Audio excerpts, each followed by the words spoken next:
Baik, bismillahirrahmanirrahim. Assalamualaikum warahmatullahi wabarakatuh.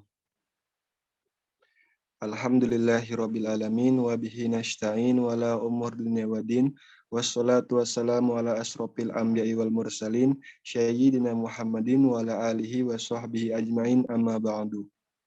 Baik, kami dari kelompok 9 yang beranggotakan saya sendiri, Asep Andi Sunandar, Tiara Natasha Kiramim, dan Tuti Alawiyah akan membahas mengenai multikolinearitas. Langsung saja kita ke pembahasan yang pertama yang akan disampaikan oleh saya sendiri.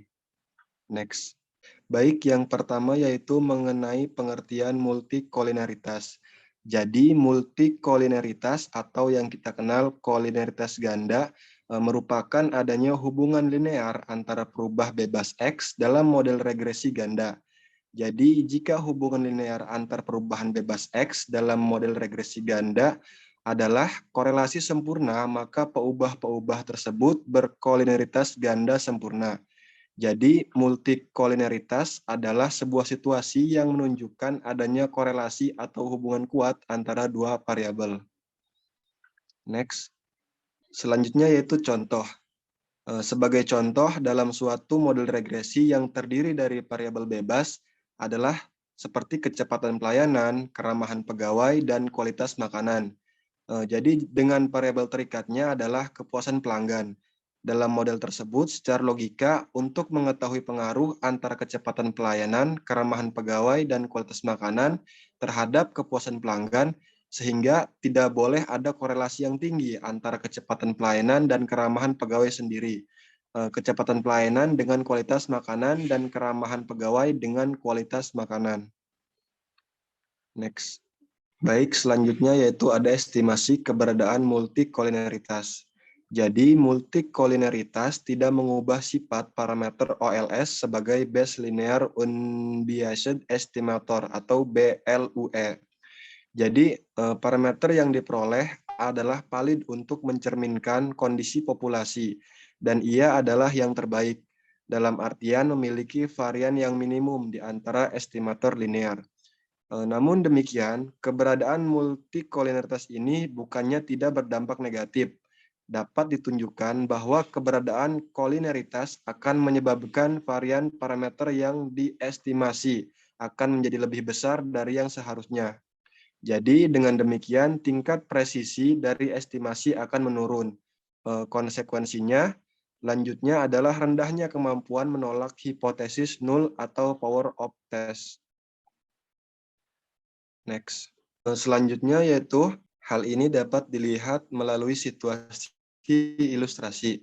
Misalnya, kita mengestimasikan suatu model regresi linear dengan satu variabel terikat dan dua variabel bebas tanpa intercept sebagai berikut. Y sama dengan beta 1 plus beta 2 plus U. Jadi varian B1, beta 1, dan beta 2 serta covarians beta 1, beta 2 dapat diperoleh sebagai berikut. Yang pertama dalam kurung 4,54, yang kedua 4,55, dan yang ketiga 4,56. Di mana R12 adalah koefisien korelasi antara X1 dan X2. Dapat dilihat di sini dengan semakin besarnya koefisien tersebut, maka varians beta 1 dan beta 2 akan semakin besar pula. Selanjutnya, kita mengetahui bahwa standar error parameter atau yang merupakan akar dari varians diperlukan untuk menghitung signifikasi. Jadi dengan demikian, meningkatnya varians akibat terjadinya kolineritas akan menyebabkan nilai T statistik menjadi kecil. Akibatnya juga akan semakin rendah pula kemampuan model untuk menolak hipotesis nul atau derajat signifikansi koefisien, yaitu rendah. Secara praktis juga, model ini dikatakan bias kepada hipotesis nul. Dalam arti lain, dalam jargon statistik dikatakan memiliki power yang rendah. Baik, mungkin itu saja yang dapat saya sampaikan. Materi selanjutnya akan disampaikan oleh rekan saya, yaitu Saudari Tiara Natasha Kiramim. Kepada Tiara, saya persilahkan. Baik, terima kasih moderator. Selanjutnya, saya akan menjelaskan tentang konsekuensi praktis multikolinearitas. Jika terjadi multikolinearitas tidak sempurna, maka masih memungkinkan untuk dilakukan taksiran terhadap koefisien regresi berganda. Meskipun koefisien regresinya dapat diestimasi, beberapa akibatnya akan muncul, yakni apabila data yang kita miliki terjadi multikolinearitas sempurna atau perfect multicolinearity, maka koefisien regresi berganda tidak dapat diestimasi. Lalu jika terjadi multikolinearitas tidak sempurna, maka masih memungkinkan untuk dilakukan taksiran terhadap koefisien regresi berganda. Next.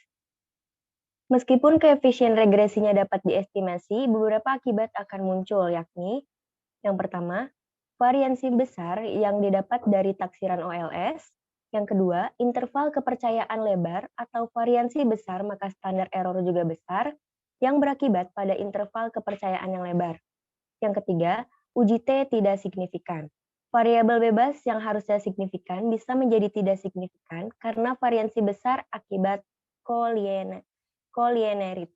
Jadi, nilai standar error yang terlalu besar akan meningkatkan peluang beta tidak signifikan. Lalu selanjutnya, uji F signifikan dan R kuadrat tinggi, tapi tidak banyak variabel bebas yang signifikan berdasarkan uji T.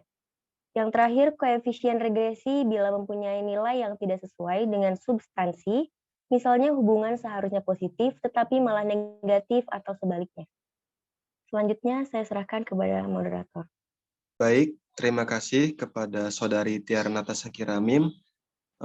Langsung saja kita ke materi yang terakhir yang akan disampaikan oleh Saudari Tuti Alawiyah. Kepada Tuti, saya persilahkan. Baik, terima kasih kepada moderator.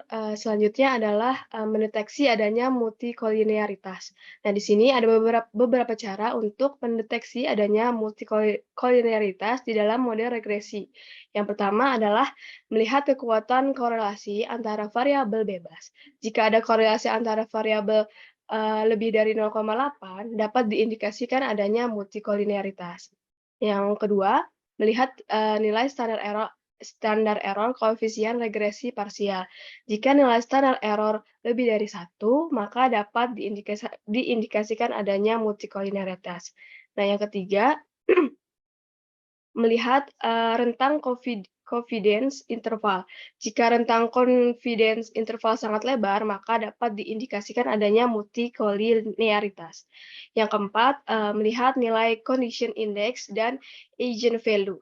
Jika nilai condition index-nya lebih dari 30 dan nilai eigenvalue-nya kurang dari 0,001, dapat diindikasikan adanya multikolinearitas.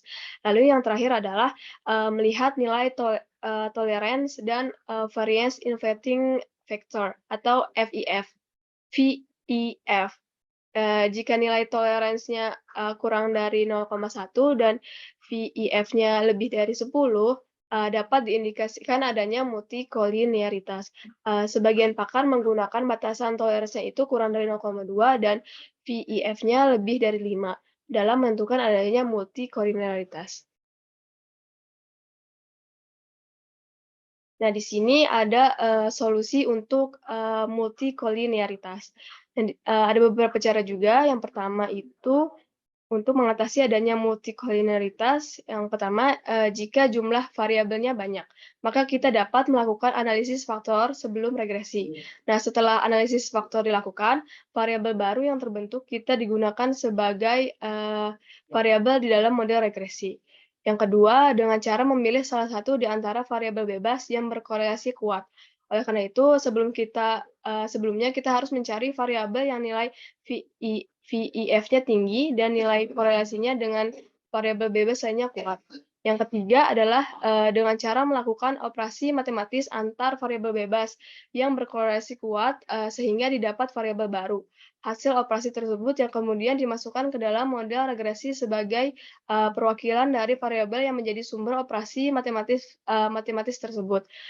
Kemudian yang terakhir adalah melakukan standarisasi terhadap variabel yang menjadi penyebab inklusi perkalian antara variabel, di mana hasil perkalian setelah standarisasi tersebut yang dimasukkan ke dalam model bersama-sama dengan variabel yang sudah distandarisasi. Mungkin dari saya cukup, saya kembalikan ke moderator. Terima kasih. Baik, terima kasih kepada Saudari Tuti Alawiyah yang sudah menyampaikan materi yang terakhir. Mungkin itu saja yang dapat kelompok 9 sampaikan. Semoga bermanfaat. Kurang lebihnya kita mohon maaf. Saya akhiri. Wassalamualaikum warahmatullahi wabarakatuh.